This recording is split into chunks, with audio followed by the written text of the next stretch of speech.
Have you ever had a time where you felt like you wanted to give up? Like you was like, you know what? I don't know if I want to keep wrestling.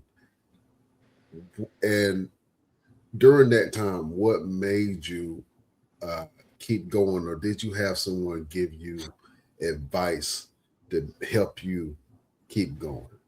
Yeah. Um, like around that pandemic time, that was like really it. And I kept lying to myself saying, yeah, I'm done. I'm done. I'm really done. Like I had this whole conversation with my mom and she was like, are you sure you're done? I was just like, yeah, I think I'm done. I think I'm done. Like I really am. Like I'm pretty sure. Like I swear I am. Like I think I am. And like it was literally like me trying to convince myself about it because it was a lot going on at the time. You know, we was dealing with COVID, and at the same time, I had lost my brother, so I was like dealing with that. And then probably about a few months later, I lost my stepdad, and dealing with that. And then at that time as well, my mom was in and out the hospital because she was having issues with her illness, and it was just like a lot. And I was just like, man, I was like, it was kind of like me being like, all right, man, I got too much going on, so let me just stop. I'm done. Like I'm quitting. I didn't necessarily say I was quitting. I just kept saying, man, I'm trying to find something else different from wrestling, man. And I'm done. I'm done. I'm hanging it up. But I'm like, it was like Terry Funk. I just couldn't stay away. Like I was fake retiring, knowing I just couldn't stay away.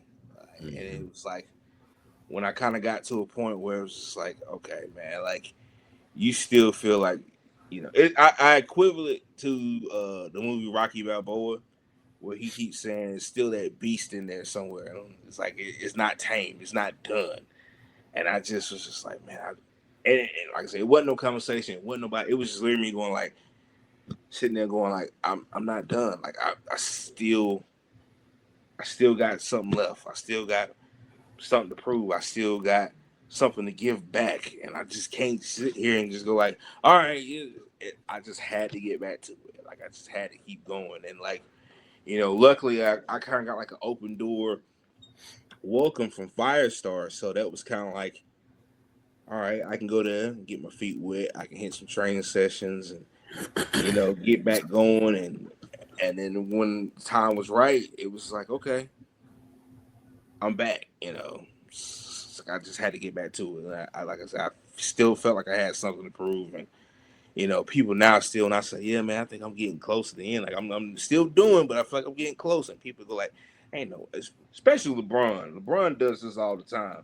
I'd be like, yeah, man, eventually I'm gonna have to kind of just hang it up, and he'll go, why? For what? Says who? You're not done. And I go like, hey man, number one, you ain't my daddy. You can't tell me when I'm done or when I'm not done.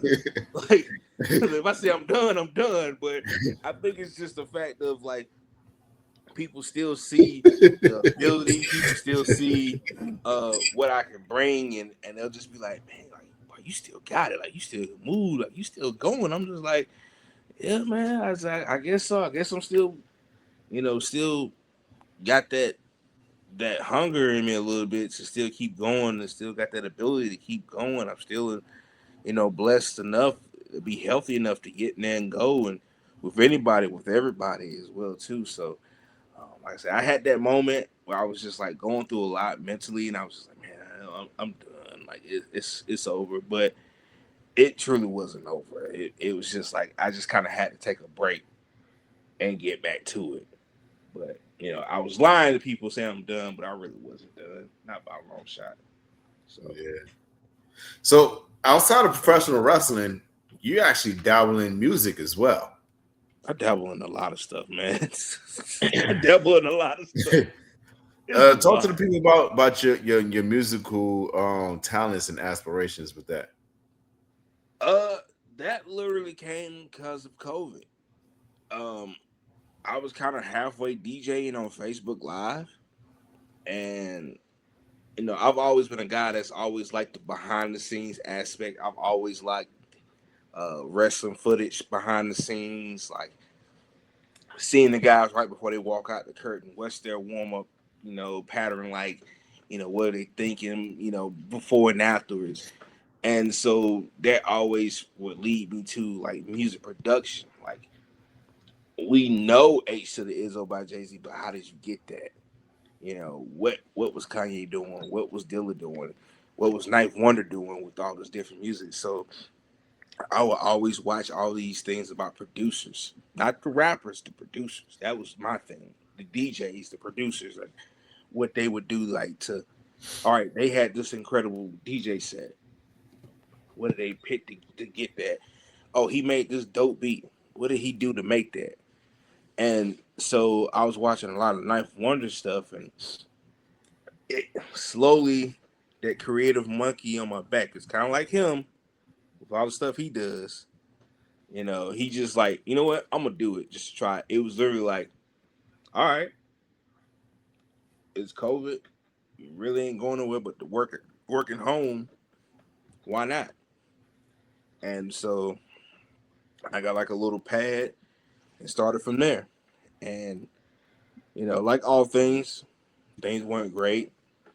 I erased a lot of my earlier stuff because I'm like, I don't want to hear that. But slowly but surely, just working on the craft, and a lot of that time during COVID, watching guys still have shows like him, like Rob Killjoy, like JD Drake, watching all those guys still, have matches and doing that. It just was like, all right, you keep working on the craft.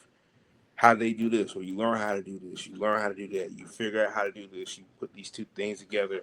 All right, well, I remember how to do this. Let me try to use it like this. And pretty soon it was just like, man, now I got to get an MPC because I'm only so far limited with this laptop as well. And then it just became this thing of like, all right, now I got a placement on this album. Now I got a placement on this album. Now I done made my first project.